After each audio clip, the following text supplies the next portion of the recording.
ओंकार बिंदु सहितं व्याप्तं येन चराचरं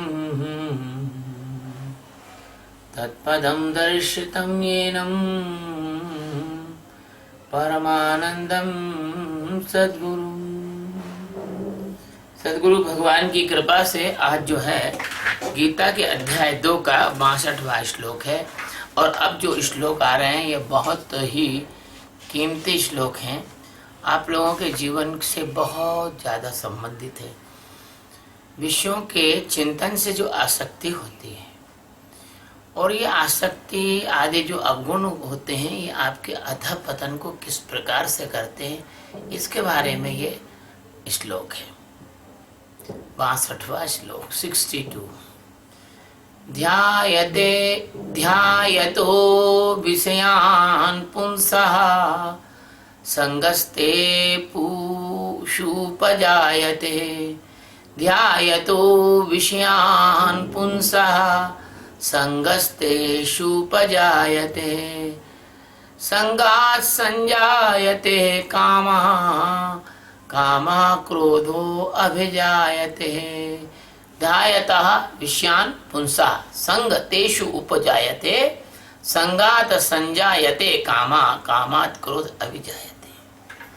ये जो है ये जो श्लोक है ये मनोवैज्ञानिक लोग भी इस श्लोक के रहस्य को नहीं जानते।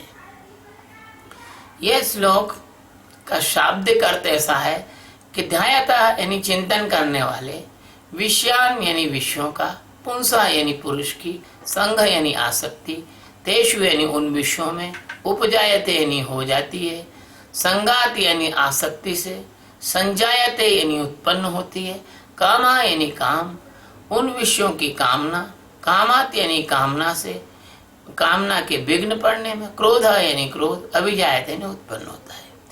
इसका कहने का मतलब है कि हे अर्जुन, जो मन सहित इंद्रियों को बस में नहीं कर पाता और मेरे परायण नहीं हो पाता, सो ऐसा जो व्यक्ति होता है, ऐसा जो पुरुष होता है, उसका जो मन है वो विषयों का चिंतन करता है।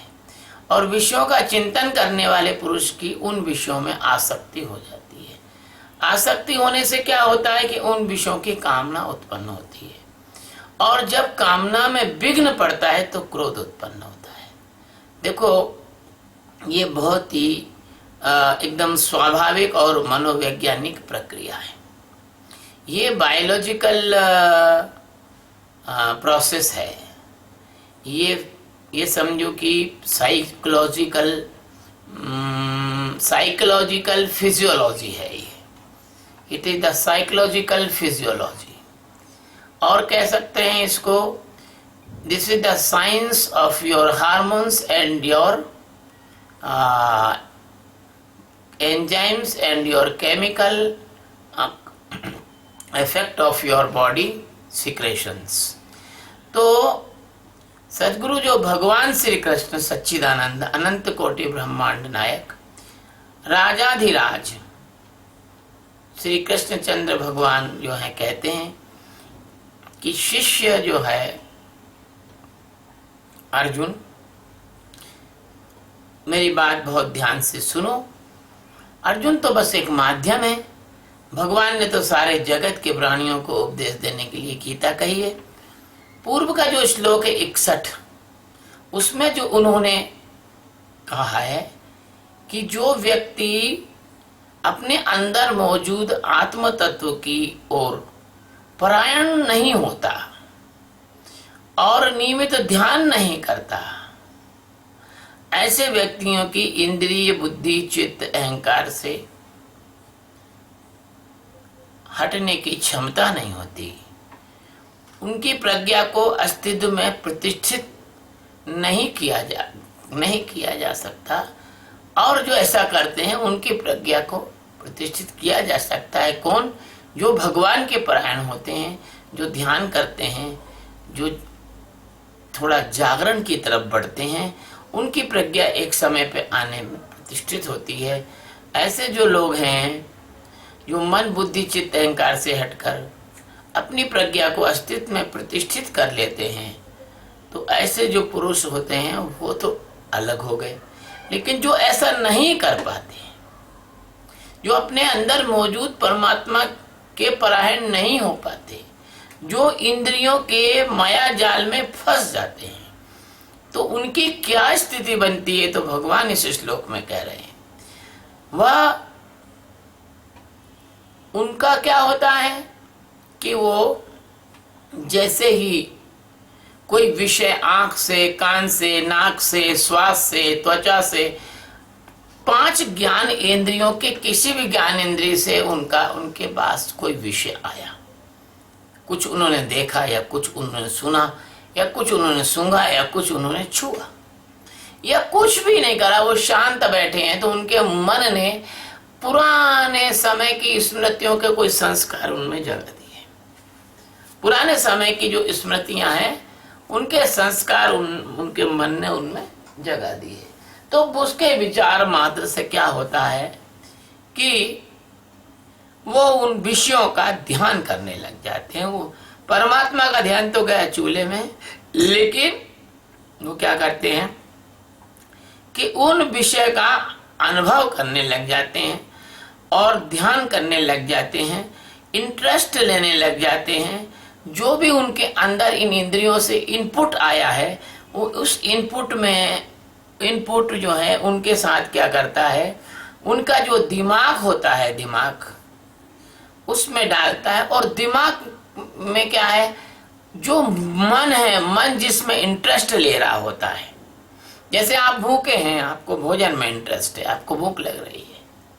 अब आपका उस समय आपको कोई कुछ संगीत सुनाए, कोई गीत सुनाए, कोई नृत्य दिखाए, तो आप बहुत जोर से भूख लग रही है, आप उसमें इंटरेस्ट नहीं लोगे। हालांकि विषय वो भी है, हालांकि संगीत है, नृत्य है, ये भी विषय है, लेकिन उस समय आपको भूख लग रही है या रात का समय आपको नींद आ रही है।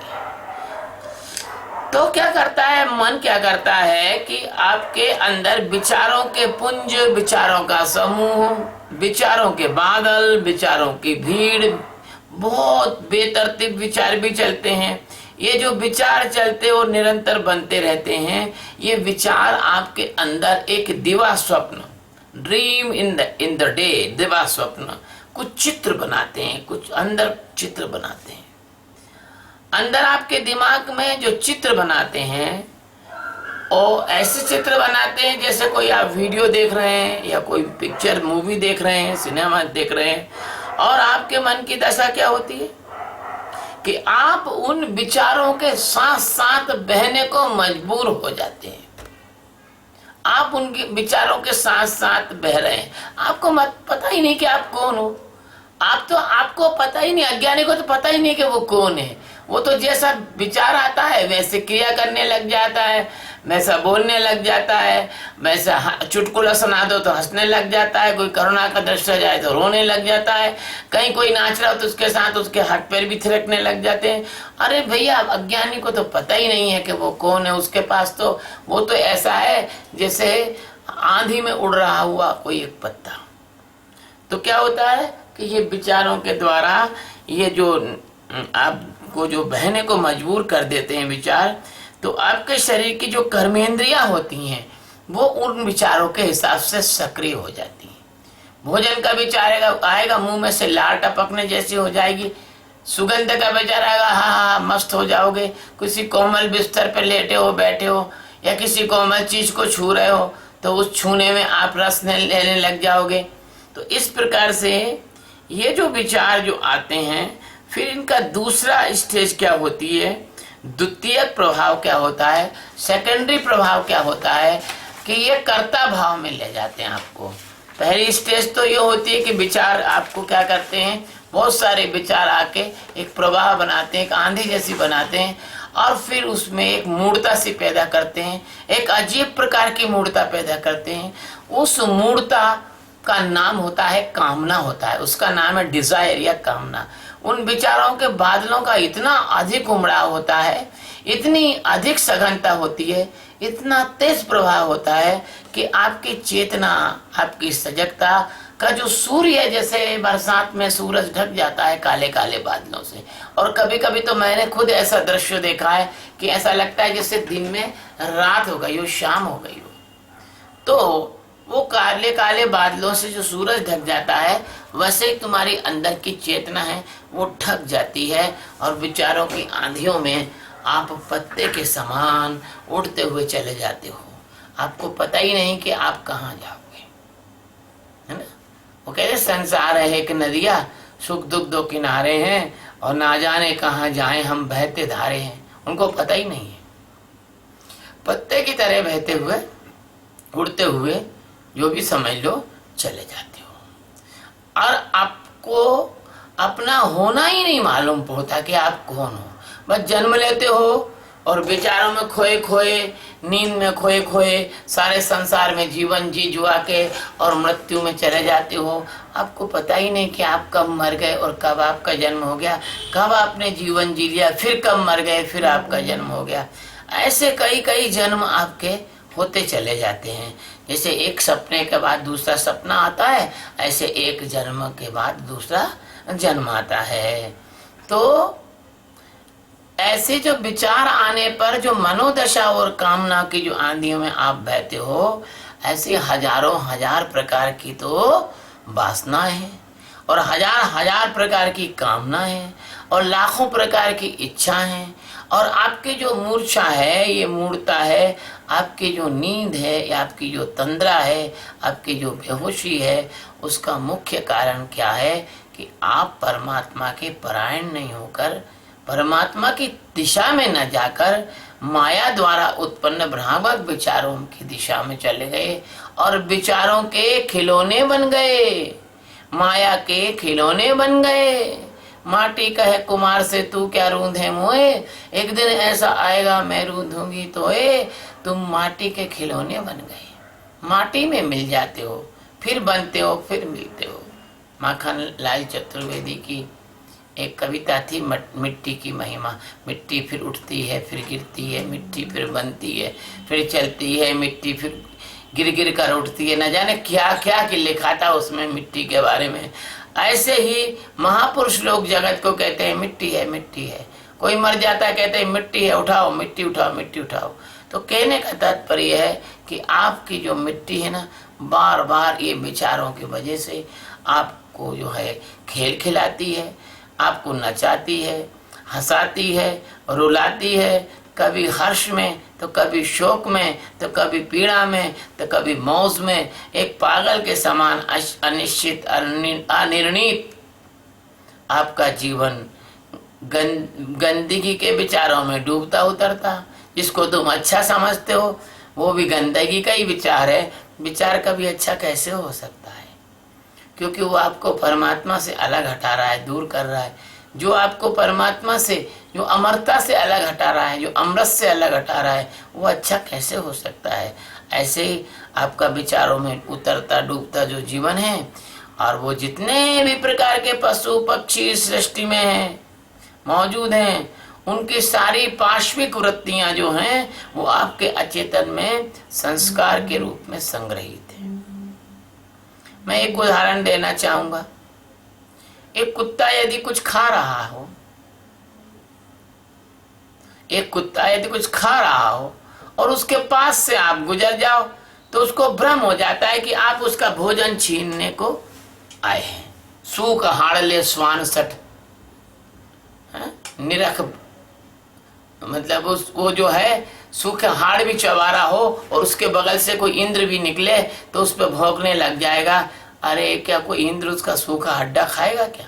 लेकिन उसको भ्रांति होती है, तो वो क्या करता है, वो आपको काट लेता है ना।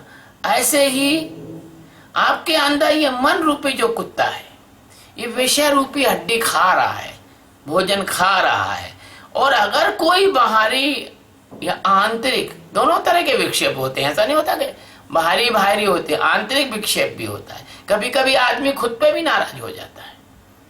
तो बाहरी या आंतरिक कोई विघन उत्पन्न हो जाए तो जो उसकी काम की जो ऊर्जा थी, कामना की जो ऊर्जा थी, वो कामना की ऊर्जा क्रोध में बदल जाती है। और आप देख लो कि शेर आपस में लड़ते हैं। क्यों लड़ते हैं? कि अपना वर्चस्व स्थापित करके मादाओं को उन मादाओं से अपने बच्चे पैदा करना चाहते हैं। कुत्ते आपस में लड़ते हैं और मनुष्य भी आपस में लड़ते हैं कामनाओं के लिए। कोई धन की कामना, पद की कामना। हमारे यहाँ तो बाकायदा चुनाव में एक दूसरे के खिलाफ लोग लड़ते हैं और फिर कहीं कहीं खूना खच्चर भी होता है। तो अब इसी से आप समझ लीजिए कि वो कामना में कोई भी विघन डालता है तो वो विघन जो है वही ऊर्जा जो कामना की तरफ बह रही थी, वह तुम रस ले रहे थे कामना में, वही ऊर्जा पूरी की पूरी पलट कर जो है क्रोध में बदल जाती है और ज्यादा पैनी हो जाती है। कामना में तो आपको थोड़ी शांति सी लग रही थी होगी, लेकिन क्रोध में वो ऊर्जा बहुत पैनी हो जाती है। और कैसी हो जाती है? जैसे कोई परमाणु रहता है ना, परमाणु वो किसी अणु के साथ रहता है या स्वतंत्र रहता है तो उतना ज्यादा खतरनाक नहीं होता। लेकिन उस परमाणु का नाभिक तोड़ दिया जाए, उस परमाणु को तोड़ दिया जाए तो इतना खतरनाक बम बनता है कि बड़े बड़े शहर एक बम से नष्ट हो जाते हैं। इतनी अधिक ऊर्जा उत्पन्न करता है, ऊष्मा उत्पन्न करता है और इतना बड़ा धमाका उत्पन्न करता है। ऐसे क्रोध तुम्हारी आंतरिक ऊर्जा में एक ऐसा धमाका उत्पन्न करता है। मैं तो कहता हूँ क्रोध एक बम के समान है, परमाणु बम के समान है ना। तो ये चुपचाप पड़ा हुआ तुम्हारा कामना का परमाणु ये क्रोध में एक विस्फोट का रूप लेता है और विचारों के प्रवाह से उत्पन्न जो मूर्छा और मूर्छता के कारण ये जो कामनाओं में बहता हुआ पागल दिमाग वाला जो जीव है, जो थोड़ी देर पहले तो शांत बैठा था और अभी अचानक क्रोध के कारण वो हिंसक हो बैठता है, उसका चेहरा देखो तमतमा जाता है, उसकी आंखों में देखो जो पहले शांति थी खून उतर जाता है, उसकी भुजाएं देखो फड़कने लग जाती हैं, है ना। उसकी त्वचा देखो तो गर्म हो जाती है। तो दिमाग में एक अजीब प्रकार का पागलपन छा जाता है, सवार हो जाता है क्रोध में। किसी को शारीरिक, मानसिक, आर्थिक क्षति पहुंचाना चाहता है क्रोध, और किसी को नहीं पहुंचाना चाहता। तो कई बार लोग क्रोध में छलांग लगा देते हैं, अपनी कलपटी पे गन रख के मार लेते हैं। कई बार अपने सिर को जो है चट्टान से टकरा देते हैं, कभी किसी ऊंचे स्थान से गिर जाते हैं। यानी क्रोध ऐसा नहीं कि दूसरे के लिए, क्रोध अपने लिए भी आदमी कर लेता है। तो यह क्यों होता है? इसलिए होता है कि आप लोग बहुत बड़ी गलती कर रहे हो और वो गलती है कि आप कर्तापने में जी रहे हो। ये सब की जड़ है कर्तापना है। और कर्तापना कब मिटता है? जब आप दृष्टा साक्षी में जीने लग जाएं। अभी तो संसारी आदमी तो दृष्टा साक्षी, अभी ये प्रवचन जो है कोई भी सुनेगा तो उसको समझ में नहीं आएगी कि दृष्टा साक्षी होता क्या है।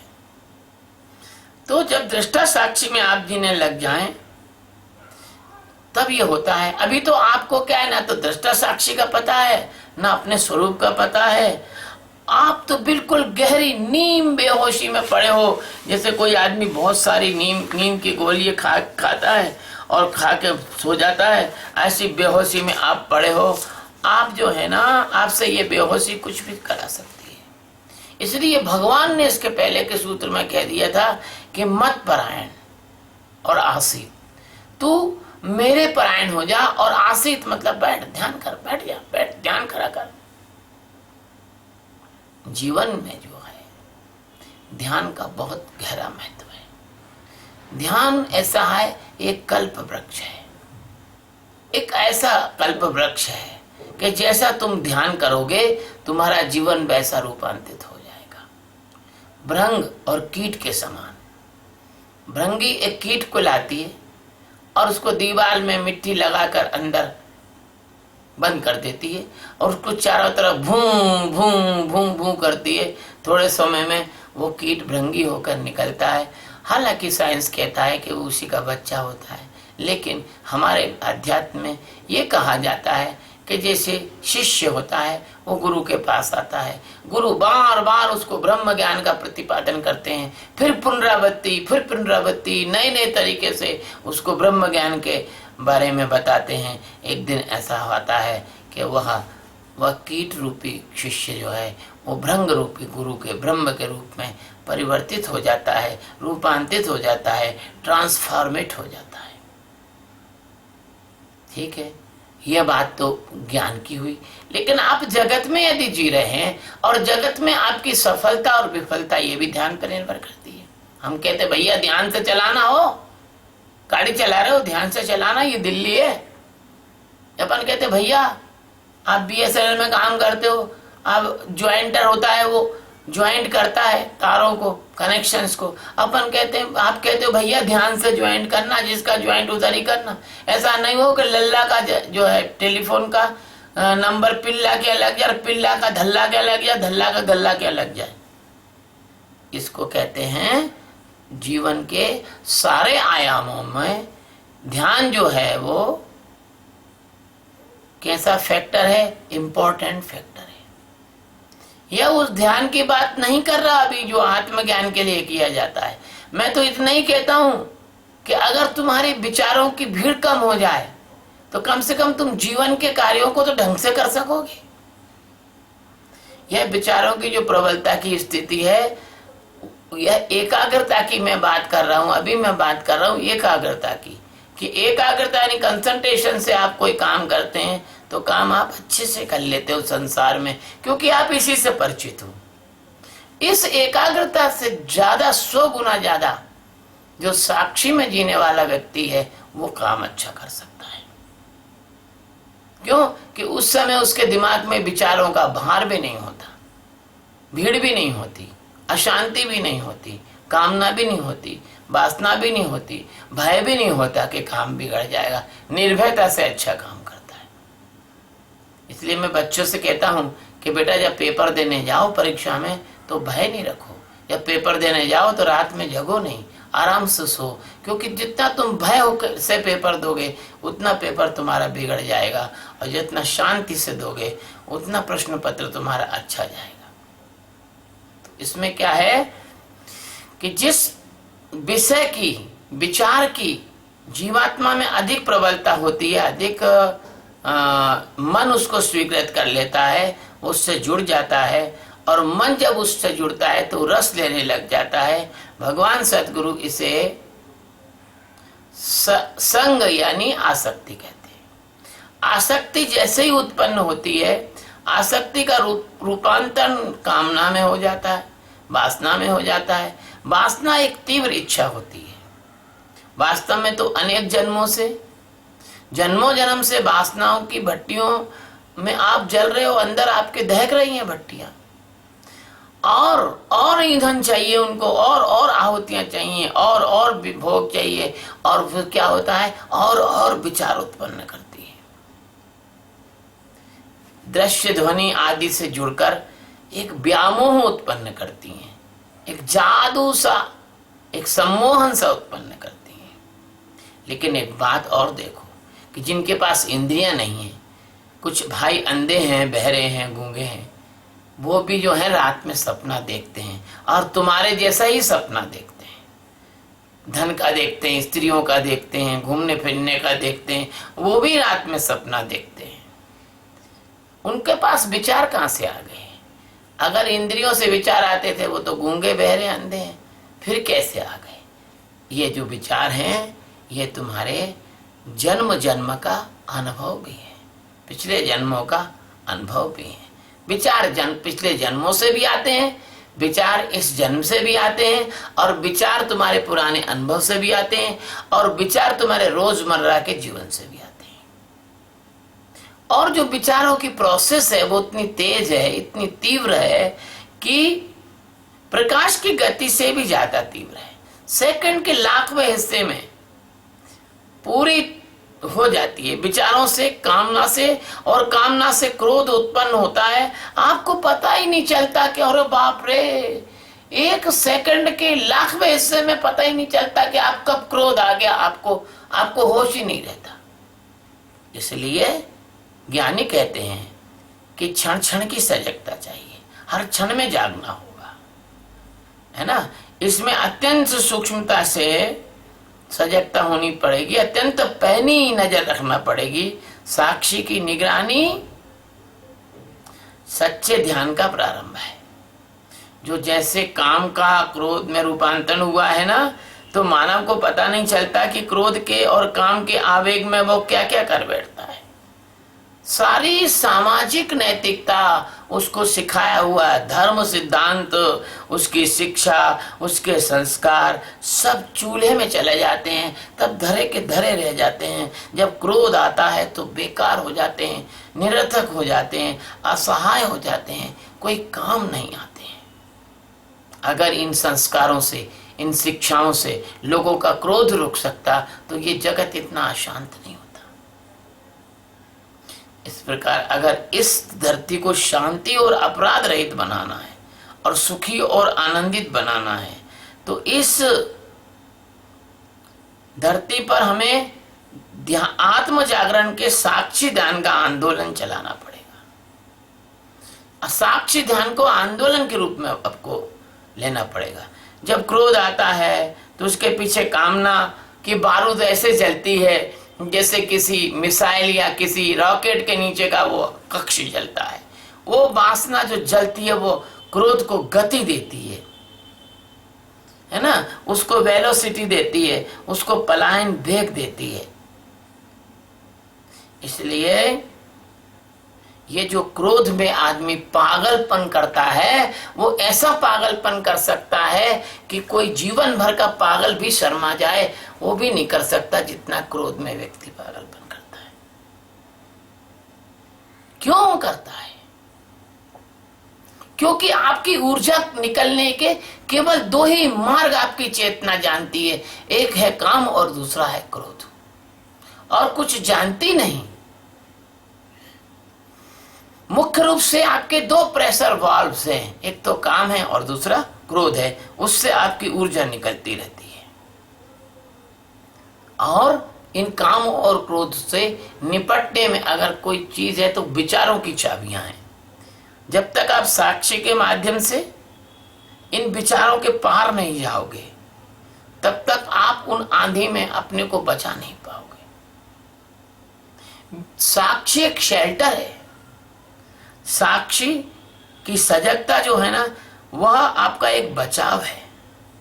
आप साक्षी नहीं कर रहे तो चाहे कुछ भी कर लो, आप ये काम और क्रोध से मुक्त हो ही नहीं सकते, ना भूतो न भविष्यति। लोभ और मोह, इन विकारों को आप समझ ही नहीं सकते, क्योंकि ऐसे आते और जाते हैं कि आपको संभलने का मौका ही नहीं देते, है ना। इसलिए मैं कहूँगा, मैं अपनी बात को पूरी करने के पहले कहूँगा कि आपके विचार ही आपके विकार का उत्पादक हैं, आपके विचार ही आपका विषाद है। और काम, क्रोध, लोभ, मोह आदि से युक्त होने के लिए और मन बुद्धि की मनमानी से जो लोग साधना कर रहे हैं, ऐसे साधना करने वाले लोग अपना जीवन खो रहे हैं, भले वो कितने भी धुरंधर हैं, उनको पता ही नहीं है। इसलिए आपको अंततः एक बात कहना चाहूँगा कि विचारों के उठते ही उनके दृष्टा हो जाना और उनमें अनासक्त रहकर जीवन जीना, क्योंकि उनसे हटने से ही आप अनासक्त हो पाओगे। यही ध्यान का प्रारंभ है। और हमने संसार भर के ऐसे जिज्ञासुओं के लिए एक संस्था बनाई है, यूनिवर्सिटी ऑफ एनलाइटनमेंट। एक ट्रस्ट बनाया है, सच्चिदानंद आध्यात्म सेवा ट्रस्ट। हमारी यही सेवा है कि हम अधिक से अधिक लोगों को ध्यान सिखा सकें, अधिक से अधिक लोगों को शांत कर सकें। फिर वो लोग जो हैं, बहुत सारे सेवा कार्य, कोई जीव दया का, कोई अनाथ आश्रम का, कोई निःशुल्क शिक्षा का, कोई औषधालय का, वो करेंगे। लेकिन सबसे पहले वो खुद शांत हो जाएं, वो खुद ज्ञानी हो जाएं। इसलिए आत्म साक्षात्कार का विश्वविद्यालय खोला हुआ है, जिसका बाकायदा सिलेबस है, प्रवेश है, कोर्सेज हैं, कक्षाएं हैं, जिसके लिए इंफ्रास्ट्रक्चर बनाने का प्रयास किया जा रहा है। इसकी सदा आवश्यकता थी और रहेगी। और जो मेरे प्रिय मित्र भाई, मेरे जो है फेसबुक फ्रेंड्स और जो भी अन्य लोग ये वीडियो सुनाए वो लोग इस बात को समझ लें कि यदि इस विद्या का, इस कला का प्रचार हमने विश्व में कर दिया तो ये विश्व जो है आनंदित हो जाएगा भगवान के इस अद्वितीय उपदेश का। और यही संदेश है। और मेरी प्रज्ञा में जितना आया मैंने आप लोगों को इस श्लोक का अर्थ बताया। आप सभी के अंदर मौजूद परमात्मा को प्रणाम करते हुए और आज श्लोक का